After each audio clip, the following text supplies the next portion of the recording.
Derdimiz kan dökmek değildir. Gayeniz nedir? Dine ne? Buyruğuna girmiş olduğunuz Gümüştekin Bey.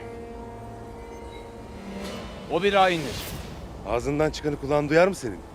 Devletin ve Sultan Alaaddin'in bir hizmetkarı olarak bunu bilir, bunu derim.